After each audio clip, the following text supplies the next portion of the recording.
नमस्कार दोस्तों आज भाई हमारी हरियाणा पुलिस की भाई स्पेशल क्लास होगी भाई, जिसके अंदर भाई हम आईपीसी के 35 इंपॉर्टेंट क्वेश्चन डिस्कस करेंगे भाई। तो भाई क्वेश्चन में क्या होगा, आईपीसी के अध्याय से क्वेश्चन होंगे, इसके साथ में सीआरपीसी भारतीय साक्ष्य अधिनियम, इसके अलावा भाई हरियाणा पुलिस के अंदर जो पिछले साल क्वेश्चन पूछे गए हैं सभी को इंक्लूड किया गया है। यानी कि हम ये कह सकते हैं कि आज का क्विज भाई बिल्कुल कंप्लीट है, जिसके अंदर धाराएं भी होंगी, अध्याय भी होंगे, यानी कि सभी होंगे भाई। ठीक है भाई, तो कंप्लीट सेट है भाई, इसको जल्दी डिस्कस करते हैं भाई। आपके पास क्वेश्चन पूछे जाएंगे, अगर आपको क्वेश्चन का आंसर पता है तो भाई आप कमेंट सेक्शन में बताइए, इसके अलावा हम आपके लिए आंसर यहाँ पे लिख देंगे भाई। चलो भाई शुरुआत करें भाई। जो भी दोस्त नए आए हैं चैनल को सब्सक्राइब जरूर करें भाई, इसके साथ में बेल आइकन भी प्रेस करें, क्योंकि इसी से आपको जो आगे हमारी क्लास होंगी उनकी नोटिफिकेशन मिलेगी भाई। इसके साथ में हम आईपीसी की धाराएं कंप्लीट कर चुके हैं, डिस्क्रिप्शन बॉक्स में जाइए, आपको 6 वीडियो मिलेंगे भाई, जिसके अंदर आपको अध्याय भी कराए गए हैं, भारतीय साक्ष्य अधिनियम से भी क्वेश्चन कराए गए हैं, पिछले साल के भी क्वेश्चन है। अब ये एक रिवीजन टाइप में क्लास होगी भाई। ठीक है भाई, चलो भाई शुरुआत करें भाई। तो पहले क्वेश्चन की तरफ बढ़ते हैं भाई। भारतीय दंड संहिता यानी कि आईपीसी 1860 अधिनियम कब पारित किया गया? जर्नल क्वेश्चन है भाई, तो बताइए भाई आईपीसी को भाई पारित कब किया गया था? बिल्कुल, तो भाई आप कमेंट सेक्शन में बता सकते हैं। इसका जो राइट आंसर होगा भाई वो होगा 6 अक्टूबर 1860 भाई। 6 अक्टूबर 1860 को भाई भारतीय दंड संहिता को पारित किया गया था, और इसको लागू कब किया गया था? 1 जनवरी 1862 को इसे लागू किया गया था भाई। ठीक है भाई, सेकंड क्वेश्चन की तरफ बढ़े भाई। भारतीय दंड संहिता अधिनियम भारत में लागू कब की गई? तो लागू कब हुई भाई? 1 जनवरी 1862 भाई। तो भाई क्या होगा, आज फटाफट क्वेश्चन डिस्कस करेंगे भाई। इसके साथ में भाई अगर आपको आईपीसी के अध्याय, इसके साथ में जर्नल क्वेश्चन, इसके साथ में भाई जो इंपॉर्टेंट धाराएं हैं उनके नोट्स चाहिए तो भाई नीचे एक कॉन्टैक्ट नंबर दिया हुआ है, उसके ऊपर भाई कॉन्टैक्ट कीजिए, आपको नोट्स मिल जाएंगे भाई। ठीक है भाई, अगले क्वेश्चन की तरफ बढ़ते हैं। सीआरपीसी भारत में कब लागू हुई? पिछली बार हरियाणा पुलिस में भी क्वेश्चन पूछा गया था कि भारतीय साक्ष्य अधिनियम कब लागू हुआ, इसलिए सीआरपीसी कब लागू की गई भाई? तो 1 अप्रैल भाई, 1 अप्रैल भाई 1974 भाई। तो सीआरपीसी के बारे में बता देते हैं भाई। इसका शीर्षक क्या है? शीर्षक बोलते हैं इसे भाई code of criminal procedure. Code of criminal procedure 1973 भाई। इसको जो मंजूरी मिली वो मिली भाई 25 जनवरी 1974 को। इसको लागू कब किया गया भाई? 1 अप्रैल 1974 को भाई। इसके अंदर अध्याय कितने हैं भाई? 37 अध्याय हैं। कितने अध्याय हैं? 37 अध्याय हैं। और धाराएं कितनी है? 484 है भाई। तो सीआरपीसी में भाई 37 अध्याय, 484 क्या है इसके अंदर भाई? धाराएं हैं भाई। ठीक है भाई, लागू कब किया गया? 1 अप्रैल 1974 को। और भाई इसको मंजूरी कब मिली थी भाई? तो 25 जनवरी को भाई। कब भाई? 25 जनवरी को। कंप्लीट नोट्स के अंदर लिखा गया है, इसलिए भाई हम आपको भाई यहाँ हम कोई नोट डाउन नहीं करेंगे भाई, ये एक रिवीजन क्लास है भाई। अगर आपको कंप्लीट पढ़ना है तो भाई नीचे वीडियो मिल जाएंगी डिस्क्रिप्शन बॉक्स में, वहां से पढ़ें भाई। इसके अलावा नोट्स खरीद लें भाई, तो इसके लिए भाई मात्र कुछ पेमेंट रखी गई है, 40 रुपए पेमेंट रखी गई है। आपकी 1 घंटे के अंदर भाई कंप्लीट आईपीसी पढ़ सकते हैं, इससे बाहर क्वेश्चन नहीं आएगा। 25 जनवरी 1974 भाई। ठीक है भाई, अगले क्वेश्चन की तरफ बढ़े भाई। ये हमारे कंप्लीट हो गए। अब भाई भारतीय साक्ष्य अधिनियम कब पारित किया गया? देखिए दोनों क्वेश्चन हैं, एक तो होता है पारित कब किया गया, एक मंजूरी कब मिली, और इसके साथ में एक भाई लागू कब हुआ। तीनों क्वेश्चन आपको याद रखने हैं भाई।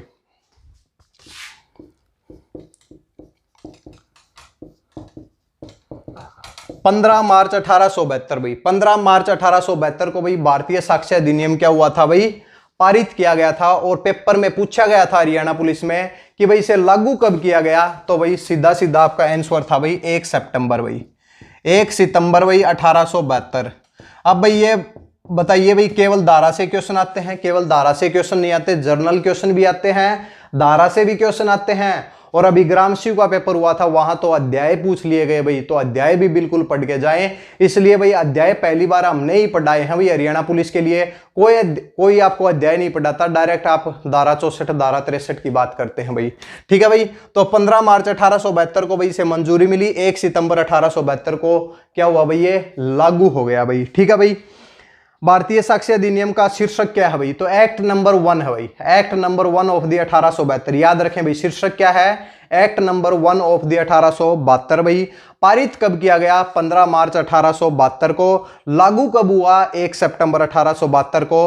अध्याय कितने हैं? 11 हैं। और धाराएं कितनी हैं? 167 है भाई। सभी नोट करें भाई, ठीक है भाई। आगे की तरफ बढ़े भाई।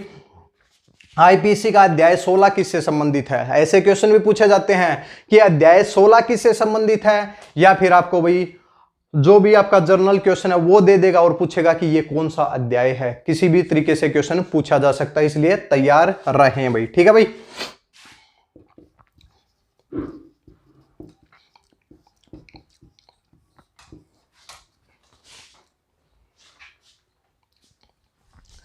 तो भाई अध्याय नंबर 16, अध्याय नंबर 16 में सबसे पहले सबसे क्या क्वेश्चन क्या पूछ सकता है भाई? तो क्वेश्चन पूछ सकता है कि अध्याय नंबर 16 में जो धाराएं हैं उनकी रेंज क्या है, यानी कि मिनिमम कितनी है, मैक्सिमम कितनी है। तो भाई इसमें धाराएं हैं 299 से लेकर 377, जो आप इंपोर्टेंट की हमेशा बात करते हो, याद करने लग जाते हो। धारा 3 हत्या से रिलेटेड है, कोई नहीं पूछेगा भाई, क्योंकि बार बार सबको पता है भाई, इसलिए क्वेश्चन अलग आते हैं भाई, ठीक है। 299 से लेकर 377 तक कौन सी धाराएं हैं, यानी कि अध्याय नंबर 16 के अंतर्गत आती हैं। और ये क्या है? मानव शरीर को हानि पहुंचाने वाली, मानव शरीर को हानि पहुंचाने वाले अपराध भाई, पहुंचाने वाले अपराध, ठीक है भाई। मानव शरीर को हानि पहुंचाने वाले अपराधों की बात कौन से अध्याय में हुई है? अध्याय नंबर 16 में। अध्याय नंबर 16 में धाराएं कहां से कहा था? 299 से लेकर 377 तक। कंप्लीट अच्छे तरीके से पढ़ें ताकि एग्जाम में कोई क्वेश्चन गलत ना हो। चाहे आपको ट्रिक से भाई आप ये तो याद रख लेंगे भाई, साथ साथ से भाई क्या नाम, आखिर में कहेंगे कि भाई अप्राकृतिक जो भी आपके अपराध होते हैं अननेचुरल होते हैं, लेकिन भाई ये जर्नल क्वेश्चन किस प्रकार करोगे कि अध्याय से क्वेश्चन पूछ लिया गया भाई, तो भाई यहां पे आपके नंबर कट सकते हैं। इसलिए भाई कंप्लीट पढ़ के जाएं, इसलिए चैनल के ऊपर कंप्लीट पढ़ाया गया है भाई। अगला क्वेश्चन सुनिए भाई, जुर्माना ना देने पर कारावास का संबंध आईपीसी की कौन सी धारा से है? सभी को आती है भाई। धारा नंबर कौन सी हो जाएगी? 64 भाई। तो धारा नंबर 64 में क्या दिया गया है कि अगर जुर्माना नहीं दोगे तो क्या होगा भाई? आपको कारावास दिया जाएगा भाई। और धारा नंबर 66 में किस प्रकार का कारावास दिया जाएगा? और धारा नंबर 68 में अगर आप जुर्माना दे देते हैं तो आपका कारावास खत्म हो जाएगा भाई, ठीक है भाई। तो इन सब की बात हुई है। इसके बाद भाई भारतीय साक्ष्य अधिनियम में खालिस्तान अध्याय और खालिस्तान धाराएं हैं। अभी अभी हमने बताया कि भारतीय साक्ष्य अधिनियम में 11 अध्याय हैं। कितने अध्याय हैं भाई? 11 अध्याय हैं। 11 अध्याय हैं और 167 क्या है भाई? धाराएं हैं। बिल्कुल याद रखें भाई, सीआरपीसी के अंदर कितने अध्याय हैं और कितनी धाराएं हैं, अभी अभी आपको बताया है भाई। कितने हैं भाई अध्याय? बताइए कमेंट सेक्शन में बताइए, और धारा भी बताएं भाई। ये बिल्कुल याद रखें। एक तो शीर्षक याद रखें भाई, एक पारित कब हुआ था, मंजूरी कब मिली थी, लागू कब हुआ, अध्याय कितने हैं और धाराएं कितनी हैं। सब क्वेश्चन भाई तीनों के याद रखेंगे, सीआरपीसी, आईपीसी और भारतीय साक्ष्य अधिनियम के, और धाराएं केवल पढ़ेंगे आईपीसी की भाई। नोट करें भाई, फिर जल्दी से आगे की तरफ बढ़ते हैं भाई, ठीक है भाई। तो भाई सभी धाराएं, अगर ग्राम सीयू की भी तैयारी कर रहे हैं तो पंचायती राज के 280 धाराओं को भाई कंप्लीट पढ़ाया गया है। चैनल के ऊपर जाएं भाई, ठीक है भाई। इसके बाद भाई अगले क्वेश्चन की तरफ बढ़ते हैं भाई। अगला क्वेश्चन क्या दिया गया है, जल्दी जल्दी करते हैं भाई, आपका टाइम बिल्कुल वेस्ट नहीं करना भाई। अब हरियाणा पुलिस का एग्जाम आ चुका है तो भाई जल्दी जल्दी करते हैं। जुर्माना ना देने पर कारावास कब समाप्त हो जाएगा भाई? यानी कि जुर्माना ना देने पर कारावास कब समाप्त हो जाएगा? तो ये किस प्रकार दिया गया है? ऑप्शन दिए गए हैं। देखिए, जुर्माना जमा करने पर या फिर जुर्माने के लिए कारावास की अवधि भाई। देखिए धारा नंबर 64 में कहा गया है कि भाई जुर्माना ना दोगे तो भाई कारावास होगा। अब भाई वो कारावास खत्म कब होगा? या तो आप वो जुर्माना पे कर दो भाई, या फिर उसके लिए जो सजा है वो भुगत लो भाई। तो दोनों चीजें हो जाएंगी, या तो उसके लिए जुर्माने के लिए जो कारावास आपका कंप्लीट हो चुका है, या फिर आपने जुर्माना दे दिया है। तो दोनों हो जाएगा, ए और बी दोनों भाई, ठीक है भाई। साधारण अपवाद आईपीसी के कौन से अध्याय में सम्मिलित है? देखिए जर्नल क्वेश्चन किस प्रकार पूछा गया है कि साधारण अपवाद आईपीसी के कौन से अध्याय में सम्मिलित है? तो कौन सा आ जाएगा भाई? अध्याय नंबर 4 भाई। क्या आ जाएगा? अध्याय नंबर 4। साधारण अपवाद यानी कि जर्नल एक्सेप्शन भाई। जर्नल एक्सेप्शन की बात आईपीसी में कौन से अध्याय के अंतर्गत हुई है? तो अध्याय नंबर 4 के अंतर्गत हुई है। दुर्घटना एक अपवाद है, दुर्घटना एक अपवाद है, कौन सी धारा है भाई? तो भाई कौन सी हो जाएगी? धारा नंबर 80 भाई, धारा नंबर 80।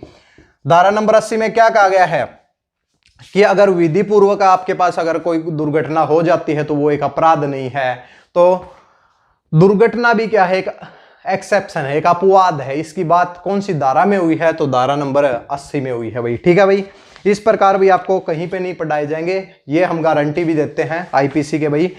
क्वेश्चन इस प्रकार एमसीक्यू टाइप में नहीं मिलेंगे। भारतीय दंड संहिता के अनुसार कितने प्रकार के दंड होंगे भाई? भारतीय दंड संहिता के अनुसार कितने प्रकार के दंड निर्धारित किए गए हैं? तो कितने प्रकार के दंड हैं भाई? 5 प्रकार के दंड हैं, याद रख लो भाई। कितने भाई? 5 प्रकार के दंड हैं।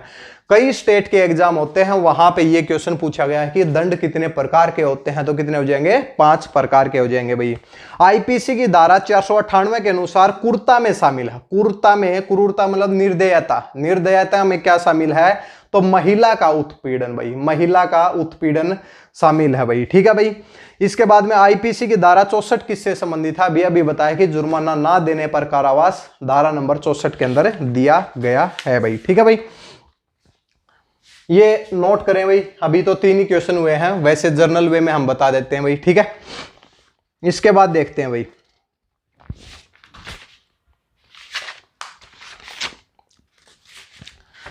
क्वेश्चन सुनिए भाई। भारतीय दंड संहिता आईपीसी की ड्राफ्टिंग समिति, यानी कि हिंदी में बोलते हैं इसे मसौदा समिति। मसौदा समिति के अध्यक्ष कौन थे भाई? तो आईपीसी से रिलेटेड जो अध्यक्ष थे भाई लॉर्ड मैकाले थे। इन्होंने इसकी क्या की थी? सिफारिश की थी। तो लॉर्ड मैकाले याद रखें भाई, लॉर्ड मैकाले याद रखें। अगला क्वेश्चन ध्यान से सुनिए भाई। स्त्री की लज्जा भंग करने या अपमान करने के लिए उस पर हमला करना, स्त्री की लज्जा भंग करने के लिए उसका अपमान करना या फिर उसके ऊपर बलपूर्वक आपराधिक बल का प्रयोग करना आईपीसी की कौन सी धारा में है? तो इंपॉर्टेंट से इंपॉर्टेंट धारा है भाई, याद रखेंगे। धारा नंबर 354 भाई, धारा नंबर 354 भाई। तो 354 में क्या कहा गया है कि अगर किसी आप महिला का अपमान करने के लिए, उसकी लज्जा भंग करने के लिए उसके ऊपर बल का प्रयोग करते हैं या फिर आपराधिक बल का प्रयोग करते हैं तो आईपीसी की धारा 354 के तहत कार्रवाई होगी भाई। ठीक है भाई। आईपीसी की धारा 198 में कौन से अध्याय से संबंधित है? देखिए ये क्वेश्चन पूछा गया है। आईपीसी की धारा 198 कौन से अध्याय से सम्मिलित है? सभी क्वेश्चन एक यूनिक टाइप में है भाई। 198 धारा पूछ ली गई, इसलिए रेंज जरूर याद रखें भाई कि कौन सी धारा की रेंज कहां से है भाई, उसी से आपको आइडिया आ जाएगा। तो 198 भाई कौन सा अध्याय है भाई? अध्याय नंबर 11 भाई। हमने भाई ये कम्युनिटी सेक्शन में भी क्वेश्चन पूछे हैं, बहुत ज्यादा दोस्त गलत जवाब देते हैं और फिर कहते हैं कि हमारी आईपीसी की तो कंप्लीट तैयारी है भाई, क्या नाम है। तो इस प्रकार नहीं होगा भाई, इस प्रकार सिलेक्शन नहीं होगा। इसके बाद भाई किसी व्यक्ति को बंदी बनाने के लिए उसके ऊपर हमला करना, किसी व्यक्ति को बंदी बनाने के लिए उस पर हमला करना या आपराधिक बल का प्रयोग करना आईपीसी की कौन सी धारा से संबंधित है? तो धारा नंबर 357। 357 में अगर आप किसी व्यक्ति को बंदी बनाने के लिए उसके ऊपर हमला करते हैं या फिर आपराधिक बल का प्रयोग करते हैं तो आईपीसी की धारा 357 भाई कौन सी आ जाएगी? 357 याद रखें भाई। ठीक है। संपत्ति के विरुद्ध अपराध, संपत्ति के विरुद्ध अपराध की बात आईपीसी के कौन से अध्याय से संबंधित है? तो जैसे ही मानव शरीर को अपराध पहुंचाने वाले, मानव शरीर को हानि पहुंचाने वाले अपराध खत्म होते हैं, जैसे कि 299 से लेकर 377 तक भाई, यह अध्याय नंबर 16 है भाई। इसके बाद संपत्ति यानी कि 378 में चोरी की बात आती है भाई। चोरी यानी कि संपत्ति हो गया, तो संपत्ति को हानि पहुंचाने वाले अपराध भाई तो 378 से लेकर 462 तक यानी कि अध्याय नंबर 17 है भाई। तो क्वेश्चन क्या है कि संपत्ति के विरुद्ध अपराध आईपीसी के कौन से अध्याय से सम्मिलित है? तो अध्याय नंबर 17 हो जाएगा भाई। ठीक है। उम्मीद करते हैं भाई आप सभी को भाई जो भी आपको पढ़ाया जा रहा है सब कुछ क्लियर हो रहा है। अगर वीडियो अच्छी लगे साथ साथ में शेयर करते जाएं भाई, जितने भी ग्रुप हैं उसमें भाई शेयर करते जाएं भाई, ताकि सभी को पढ़ने का मौका मिले, नए क्वेश्चन पढ़ने को सभी को मिले भाई। ठीक है भाई। सीआरपीसी को भारत में मंजूरी कब मिली भाई? मंजूरी पूछी गई है भाई, लागू नहीं पूछा गया भाई। ठीक है, लागू बाद में होती है, कई बार क्या होता है उसी दिन मंजूरी होती है उसी दिन लागू हो जाता है, नोटिफिकेशन निकल जाती है। लेकिन मंजूरी कब मिली भाई? तो 25 जनवरी 1974 को भाई, 25 जनवरी 1974 को भाई। और भाई ये लागू कब हुआ था? तो 1 अप्रैल 1974 को ये लागू हो गया था भाई सीआरपीसी। मंजूरी 25 जनवरी 1974। बार बार कह रहे हैं, कल एग्जाम में बैठोगे वहां पे क्वेश्चन मिलेगा कि मंजूरी कब मिली, वहां देखते रहना भाई कहां पे मिली, तो इसलिए सब चीजें पढ़ा दी गई हैं भाई, ठीक है। इसके बाद भाई आईपीसी में सार्वजनिक शांति के विरुद्ध अपराध की धाराओं की रेंज क्या है। सार्वजनिक शांति भाई, सार्वजनिक शांति में देखिए धारा नंबर 144 तो आनी है भाई। सार्वजनिक शांति को अगर आप भंग करते हैं तो कहते नहीं कि भाई 4 या 4 से ज्यादा व्यक्ति यानी कि किसी आयुध के साथ, भाई आयुध मतलब शस्त्रों से सुसज्जित होकर, मतलब वर्ड वैसे नहीं आ रहा, ठीक है, यानी कि हथियारों को लेकर अगर आप भीड़ इकट्ठी करते हैं विधि के विरुद्ध तो क्या होता है, धारा नंबर 144 थी भाई। और सीआरपीसी की धारा यानी कि 4 या 4 से ज्यादा व्यक्ति एक जगह इकट्ठा नहीं हो सकते, वो सीआरपीसी की धारा है, ना कि आईपीसी की है भाई, ठीक है। और आईपीसी में हथियारों की बात हुई है, हथियारों के साथ खड़े होंगे तो आईपीसी की लगेगी भाई। तो उम्मीद करते हैं ये क्लियर हो गया होगा भाई। तो इसकी रेंज पूछिए भाई, तो कितनी हो जाएगी, 141 से लेके 160 तक। सार्वजनिक शांति के विरुद्ध अगर आप जाते हैं तो 141 से लेकर 160 तक क्या हो जाएगा, धाराएं दी गई हैं भाई, ठीक है। आईपीसी की कौन सी धारा जुर्माने की रकम से, देखिए जुर्माना ना देने पर कारावास धारा नंबर 64 है, और जुर्माने की रकम वैसे डिफाइन नहीं है, अपराध के अनुसार होगी, लेकिन जुर्माने की रकम की बात कौन सी धारा में हुई है, धारा नंबर 63 में हुई है, धारा नंबर 63 में हुई है। आपराधिक षड्यंत्र की परिभाषा सभी को पता है, वैसे सभी जगह आप पढ़ भी चुके हैं। आपराधिक षड्यंत्र की परिभाषा की धारा कौन सी है, आपराधिक षड्यंत्र की परिभाषा की धारा 120A या हिंदी में बोले तो कै भाई। और इस आपराधिक षड्यंत्र के लिए दंड धारा नंबर 120 का बी, और ये कै हो जाएगा भाई। उम्मीद करते हैं क्लियर हो गई होगी भाई। आपराधिक षड्यंत्र 120 कै और दंड 120 कै भाई, ठीक है। 27 क्वेश्चन हो चुके हैं भाई, 2-3 क्वेश्चन पहले बचे हुए हैं। आईपीसी की कौन सी धारा, राजद्रोह, राजद्रोह की धारा कौन सी है, तो याद रखें भाई, बिल्कुल इसको रब कर देते हैं भाई, एक बार इसका स्क्रीनशॉट लें भाई।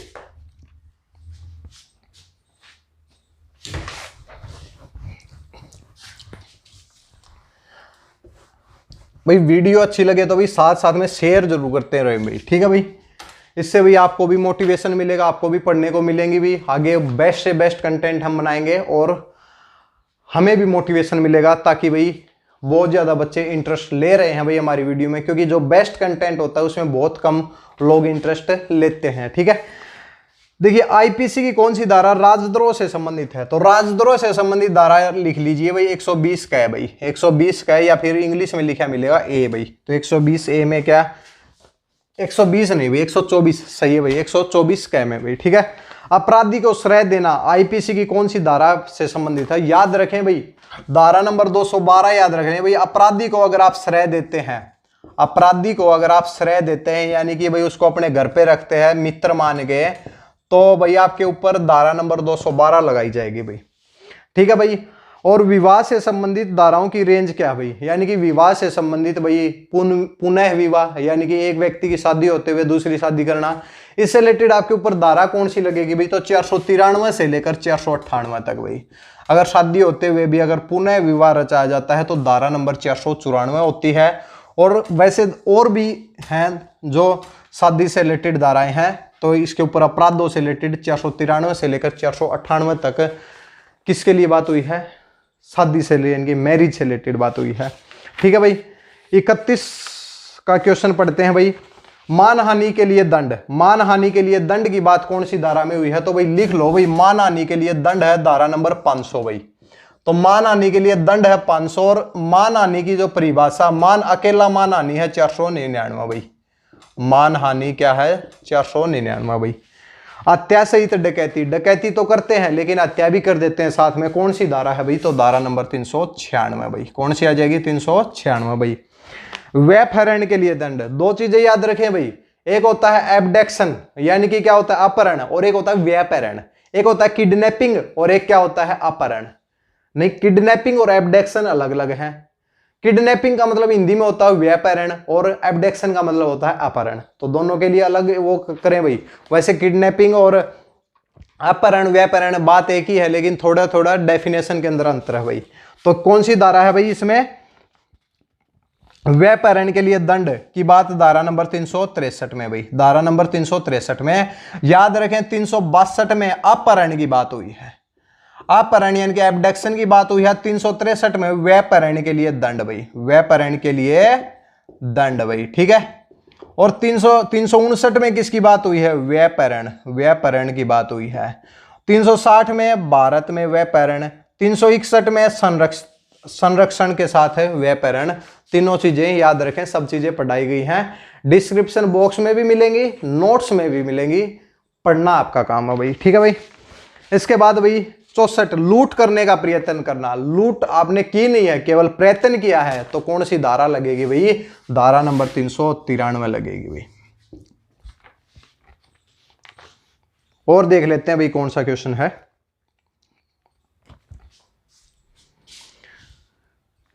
शराबी व्यक्ति द्वारा दुराचार, लोक स्थान में शराबी व्यक्ति द्वारा दुराचार की बात आईपीसी की कौन सी धारा में हुई है? तो धारा नंबर 510 में भाई। शराबी व्यक्ति द्वारा दुराचार की बात कौन सी धारा में हुई है? धारा नंबर 510 में। अब भाई कुछ इंपॉर्टेंट क्वेश्चन जो हरियाणा पुलिस में पूछे गए वो देख लो भाई एक बार। आईपीसी यानी कि भारतीय दंड संहिता 1860 का अनुच्छेद 360 में क्या दिया गया है भाई? तो देखिए ऑप्शन दिए गए थे कि भाई अपहरण नहीं हो सकता भाई, 362 है, चोरी 378 में है, हत्या धारा नंबर 300 में, और फोर्थ ऑप्शन था कोई नहीं। तो कोई नहीं आएगा भाई, क्या आएगा? कोई नहीं। तो किडनैपिंग फ्रॉम इंडिया भाई, किडनैपिंग की बात धारा नंबर 359 में हुई है, और धारा नंबर 360 में क्या हुई है? किडनैपिंग फ्रॉम दी इंडिया, यानी कि भारत में व्यपहरण। तो और धारा नंबर तो ये पूछी गई है, तो भाई देखिए 359 में क्या याद रखें? व्यपहरण। 360 में भारत में व्यपहरण। 361 में संरक्षता के साथ, अगर किसी बच्चे को या फिर कोई व्यक्ति जो मेंटली डिस्टर्ब्ड है उसका भाई आप व्यपहरण करते हैं, लेकिन कुछ अच्छे कार्य के लिए, तो 361। 362 क्या हो जाएगी? अपहरण। और 363 व्यपहरण के लिए दंड। तो 6-7 धाराएं आसपास याद रख लो भाई, अब की बार आ जाएगा भाई, ठीक है। इसके बाद भारतीय साक्ष्य अधिनियम कब अस्तित्व में आया? उस टाइम भी हमने बताया था 1 सितंबर 1872 को आया था भाई।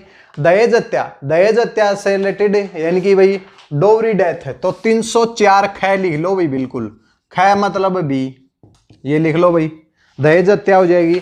इसके बाद भाई एक क्वेश्चन और बचता है भाई, वो क्वेश्चन और करा देते हैं भाई, जो आपके एग्जाम में पूछा गया था।